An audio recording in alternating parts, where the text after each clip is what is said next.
क्या Luna 25 spacecraft crash हो चुका है? 25 को रशिया 21 अगस्त को चंद्रमा के साउथ पोल पर लैंड करना चाहता था ताकि ये चंद्रमा की सतह की स्टडी और पानी की खोज कर सकें। लेकिन 1 दिन पहले ही 20 अगस्त को इसने कंट्रोल खो दिया और ये चंद्रमा की सतह पर क्रैश करने। रशिया की स्पेस एजेंसी रोसकॉस्मोस ने क्रैश होने से 1 दिन पहले भी ये कहा था कि 25 को एबनॉर्मल सिचुएशन का सामना करना पड़ेगा रहा है, पर तब यह स्पष्ट नहीं हुआ था कि ये लैंडिंग करेगा या नहीं। असल में लूंगा 25 जब फ्री लैंडिंग और मीट यानी कि उस ऑन ऑर्बिट में जाने की कोशिश कर रहा था जिसे ऑन ऑर्बिट में से लैंडिंग से पहले होना चाहिए, तब इसमें कुछ अज्ञात समस्या आ गई और इस ऑपरेशन के दौरान कुछ एबनॉर्मल सी स्थिति पैदा हो जिसके कारण इसे जिस तरह से अपने इंजन को फायर करके अपना और भी चेंज करना था, ये वैसा नहीं कर पाए और इसी दौरान 25 से संपर्क टूट गया। 25 से संपर्क स्थापित करने के कई प्रयास किए लेकिन कोई फायदा नहीं। बाद में रोसकॉस्मोस ने बताया कि स्पेसक्राफ्ट किसी दूसरे ही ऑन ऑर्बिट में चला गया, जिसके बाद ही चंद्रमा से टकराने के कारण तबाह हो गए। हालांकि अभी ये स्पष्ट रूप से नहीं कहा जा सकता है कि 25 एग्जैक्टली किस कारण से फिल्म, लेकिन इसके फेल होने के कई कारण हो सकते हैं और रोसकॉस्मोस ने कहा है कि वो फेलियर के कारण की जांच कर रहा है।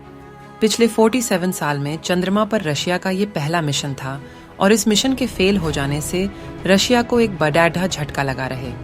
इससे पहले 1976 में दर्शाने चंद्रमा पर जो मिशन किया था 24 जो सफल हुआ था और चंद्रमा के कुछ सैंपल्स भी वापस लेकर आए थे।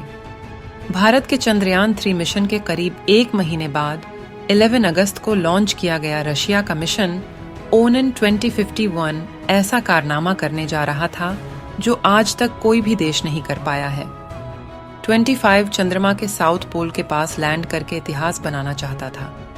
इस साल रोसकॉस्मोस के हेड ने बताया था कि इस मिशन के सफल होने के चांसेस 70% है और ऐसा लग भी रहा था कि लूना 25 सफल हो जाएगा क्योंकि वो सक्सेसफुली चंद्रमा के ऑन ऑर्बिट में एंटर कर गया था और बस 1 या 2 दिन में ये लैंड करने ही वाला था। पर दुर्भाग्य से मिशन पूरा होने से बस 1 दिन पहले 20 अगस्त को मिशन फेल हो गया। अगर 25 सॉफ्ट लैंडिंग करने में सफल हो जाता है तो रशिया पहला ऐसा देश बन जाता जिसने चंद्रमा के साउथ पोल पर लैंड किया हो। अगर ये पानी की खोज करने में सक्सेसफुल हो जाता तो रशिया के लिए एक बेडेड ही उपलब्धि हो सकती थी। डू नॉट 25 के फेल हो जाने के बाद पूरी दुनिया का ध्यान भारत के मिशन चंद्रयान पर लगा हुआ है। लूना 25 की तरह चंद्रयान 3 भी चंद्रमा के साउथ पोल के पास लैंड करने का प्रयास करने जा रहा है। खुशी की बात यह है कि चंद्रयान 3 में अभी तक सब कुछ प्लान के मुताबिक ही चल रहा है और इसरो के मुताबिक ये 23 अगस्त को शाम के करीब 6 o'clock बजे लैंड कर जाए, जिसमें केवल 3 दिन बचे हैं।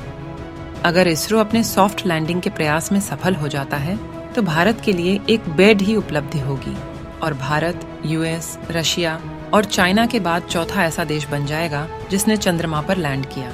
बस इतना ही नहीं, भारत चंद्रमा के साउथ पोल पर लैंड करने वाला पहला देश बन जाएगा।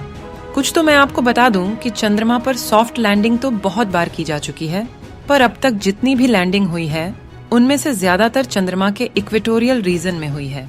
चंद्रमा के साउथ पोल के बारे में अभी भी हमारे पास ज्यादा जानकारी नहीं है और इसलिए साउथ पोल को एक्सप्लोर करना काफी महत्वपूर्ण है क्योंकि इसमें कई ऐसे गड्ढे हैं जहां पर कभी भी सूरज की रोशनी नहीं पहुंचती है और यहाँ पर बर्फ के रूप में पानी भी हो सकता है। साउथ पोल पर अभी तक कोई भी देश सफलतापूर्वक सॉफ्ट लैंडिंग नहीं कर पाए। फॉर एग्जाम्पल 2019 में भारत के चंद्रयान 2 के अलावा इसराइल ने भी साउथ पोल के पास लैंड करने का प्रयास किया और दोनों ही मिशन सॉफ्ट लैंड करने में नाकाम हो गए और अब दुर्भाग्य से रशिया भी इसमें नाकाम हो गया और इसलिए अब सभी की नजर चंद्रयान 3 पर टिकी हुई है। उसको क्या इस बार भारत का मिशन चंद्रयान 3 चंद्रमा के साउथ पोल के पास लैंड करने में सफल हो पाएगा? कमेंट सेक्शन में कमेंट करके जरूर बताइए।